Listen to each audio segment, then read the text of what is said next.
unexpected place: skyscrapers. In the 1880s, building high was a booming trade in Manhattan. But getting office workers to the top of the new tall buildings was a real struggle for the elevators of the time. The higher you go, of course, the more lifting power you're going to need if you're using steam or if you're using a hydraulic system. And eventually those hydraulic and steam systems grow to a size it's just not practical to put into a building. In 1884, inventor Frank Sprague came up with a new form of lifting machine: an elevator that ran on electricity.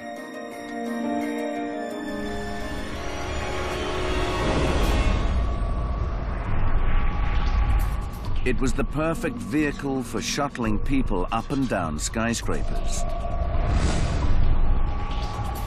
Traditional elevators, driven by steam engines, took up too much space and may not have had enough power. So instead, Sprague installed small but powerful electric motors, one for each cab, to drive them up and down tall buildings. And he wired all the motors together so one man could operate all elevators at the same time.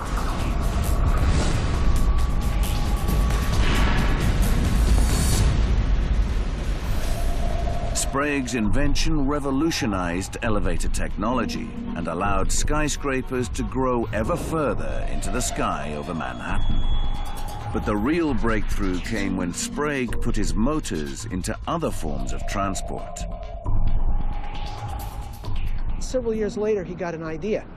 Decided, why couldn't you do this with trains? Put a control station at the front end and have the motors distributed throughout the train, underneath each car. So now you no longer need this big locomotive at the front. You can just add or subtract cars as the traffic demands.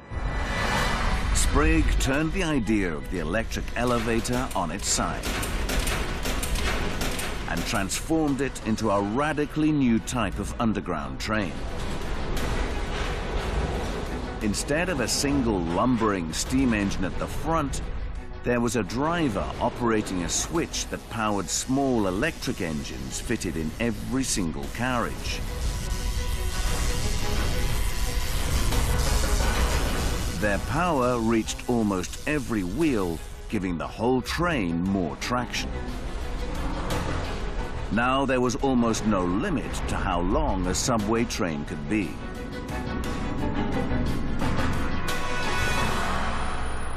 In rush hours, when you have a large number of people riding, you didn't have an issue of the train going slower. Rather, you actually improved the traction.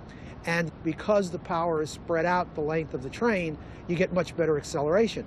If you get better acceleration, you greatly expand your capacity to move people, which improves the function of the subway system, which is what it's all about. Sprague's clean and powerful motors were perfect for the New York City subway. The first line opened in October 1904 and was a roaring success, whisking 300,000 people a day from the suburbs to the city. It was a game changer. Sprague really made practical the modern city because without elevators, you can't have skyscrapers. And without horizontal transportation, there's no way to get people in and out of the city. And without the two of them working in unison, you couldn't have a modern city anywhere.